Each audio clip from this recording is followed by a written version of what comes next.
was in elementary school, I had an experience that I believe was paranormal. My family has since moved, and we've lived in Puyallup for over 15 years, but this was when my family still lived in Steilacoom in Washington. My school was pretty old. I think at one point it was smaller, but they built onto it a little bit. Either way, the area where we had library, it was the front office and the gym, it was the oldest part of the school. Our class would do library once a week, which was always a drag because it was my favorite part of school. I loved reading, and basically everything else in school was hard, including making friends. It wasn't like I was actively trying or that I wanted a lot of friends. I just kind of wanted people to leave me alone. Being a target sucks. Why was I a target? It was likely due to the fact that I was traditionally different than most of the kids. Symbrachydactyly, a congenital hand disorder that one, such as me, is born with. If you haven't Googled it already, it means one of my hands, my left, is smaller and underdeveloped in comparison to the right. An over-exaggerated example of this, but subjectively funny, would be Scary Movie 2. It's okay. You can feel uncomfortable, or you can laugh. I'm funny now. Anyway, the library. I loved free reading time. I had a perfectly hidden nook that I quite enjoyed tucking myself into as I read the latest installment of Magic Treehouse. I'd chosen this spot because a specific classmate had taken a liking to messing with me when I sat in the general circle area or at any of the tables. You know, he was one of those kids that either didn't know how to read or just didn't like to. As a child, I was smart enough to know that adults should be doing something to help me, to stop this, but I also wasn't going to do anything about it. I wasn't going to tattle or make a scene. It never worked out for other kids. I'd seen it time and time again fail for others, so the nook, that was my solution. And just for a moment, I'd like to talk about this nook more specifically. Before this event that I'm about to get into, I'd always felt really welcome in this corner of the library. In fact, if I'm really honest with myself, from the moment I found the nook, it felt like I was led there by something. I read a lot of fantastical books and I had a big imagination, so it didn't seem so strange to me that maybe there was some sort of invisible friend here, perhaps an alien. I was a big fan of E.T. I recall a carving on the inside of the nook. CL was here. I wasn't rebellious enough to carve my own initials, but I admired this CL. I remember one time while in the nook, I was sort of sitting with my feet hanging out instead of tucked into my chest like I usually did. I'd heard someone walking in my direction, but before I actually heard the footsteps, a small voice, one that wasn't my own, said clearly, "The mean one. He's coming this way." Instinctually, I tucked my legs in, and then I heard the footsteps. Sure enough, it was the mean one, running past the nook, and then past it one last time on his way back. Maybe this type of thing only happens the one time, and that's why I can recall this example, but it really sits in my mind as if this kind of thing happened several times. Well, one day, I found myself in a predicament. I was leaving the nook. I must have missed all of the silent or not so silent cues. I heard the familiar sound of that kid's awful voice. "Are you hiding in the walls? You really are a weirdo, aren't you?" He didn't even have his crew with him. Just the mean kid, coming to remind me how strange he thinks I am. Instead of letting me walk past him, he puts a finger to my chest. He had a few inches on me, so as I look up at him, he's staring down. "No, you stay in the wall, weirdo." I went to move his finger with my hands, and he dramatically exclaimed out loud, Ew, don't touch me with your weird hand. But he doesn't budge, his fingers still pressed on my chest. Then I hear something, crystal clear in my right ear. Back up. Watch this. Listening, I step back slowly. Clearly, this kid thought that I was indeed going to go back into the wall. But no, I was just following instructions. I was going to watch. He gets real stiff and he asks me, What? What'd you say? I tell him, what? I didn't say anything. What did you hear? He doesn't answer me. Instead, he almost looks like he's gonna cry. He shouts at me that it's not funny. I just turn and I look confused. He jolts his body, looking behind him now, this time asking me while turned around, Hey, how are you doing that? I don't say anything.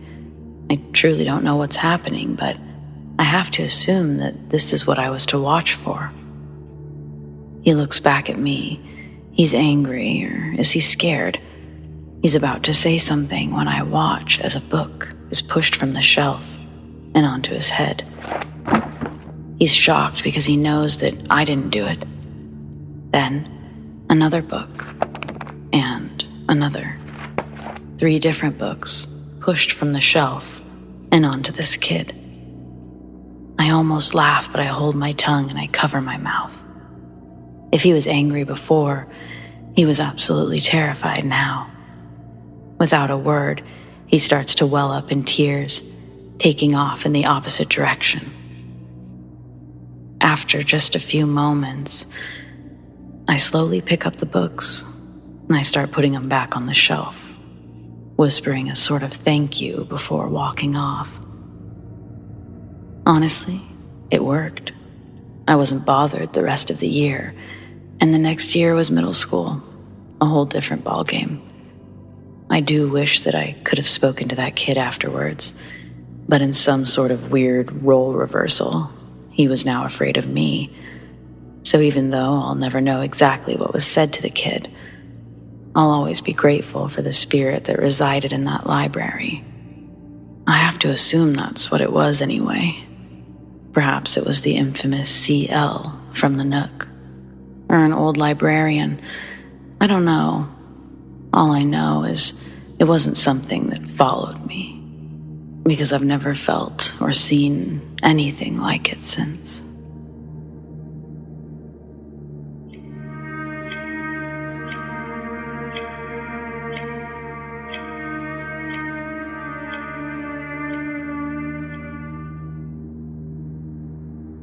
I used to watch my mom get ready in the mornings.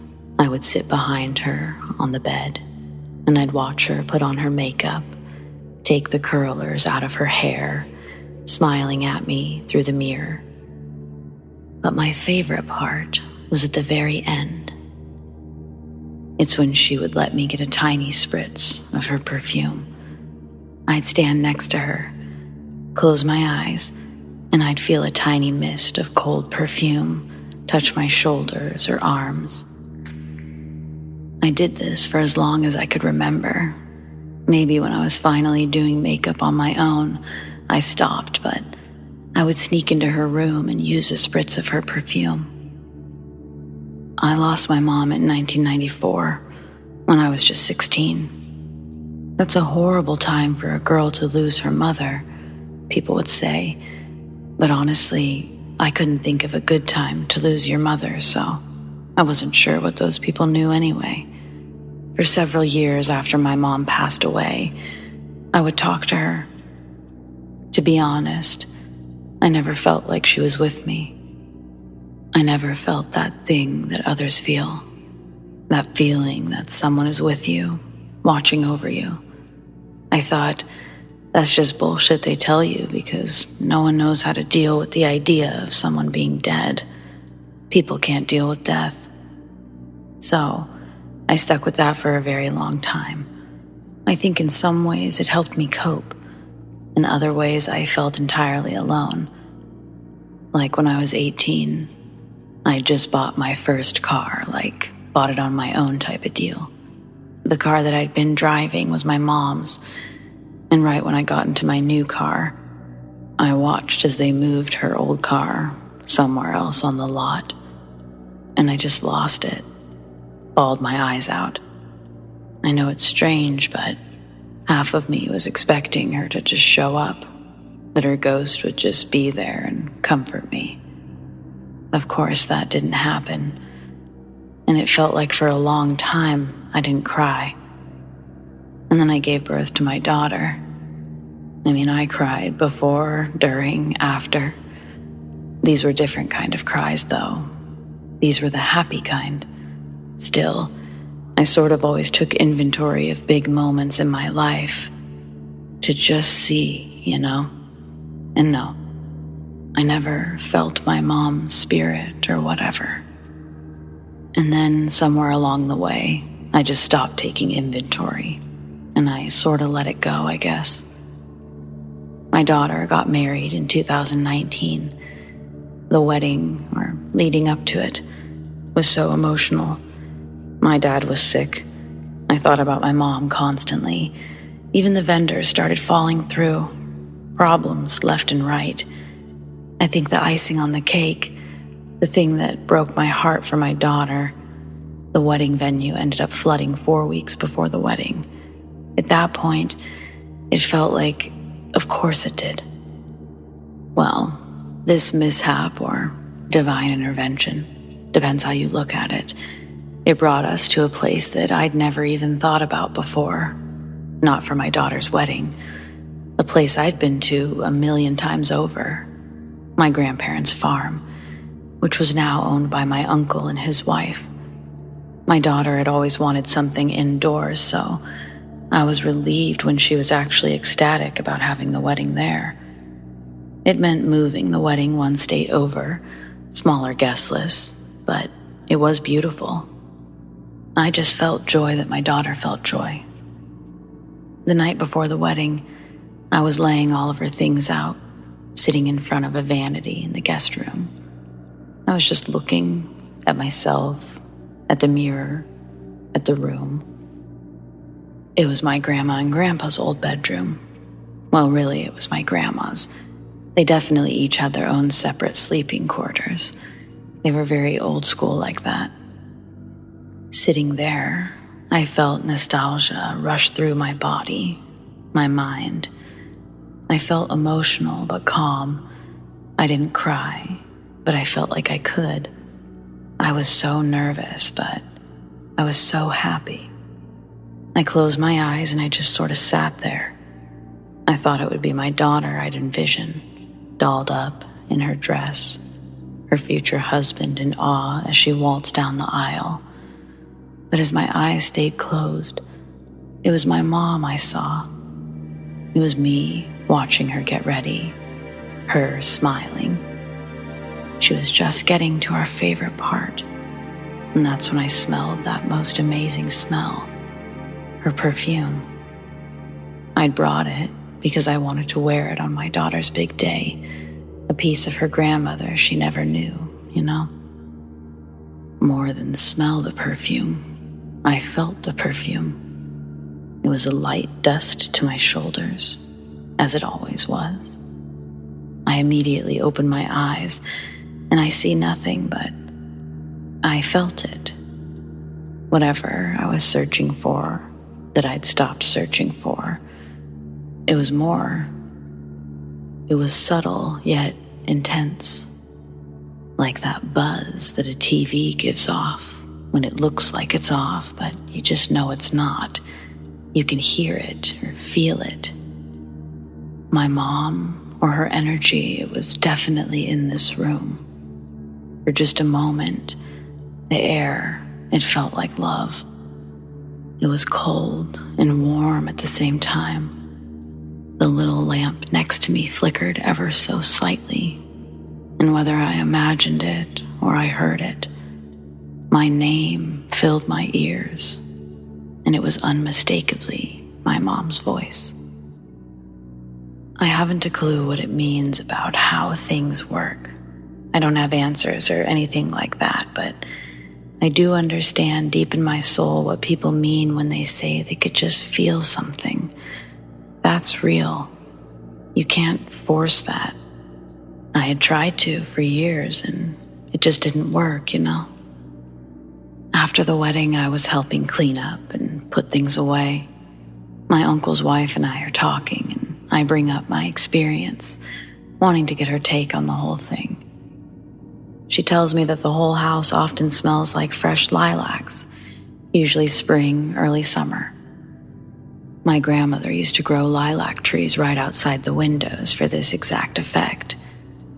However, those trees were removed when my uncle and her took over the farm because she's allergic to lilacs. Strange as it may be, I smelled those lilacs there too. Life is a mystery. It's practically magic, you know? Anyway, thanks for listening.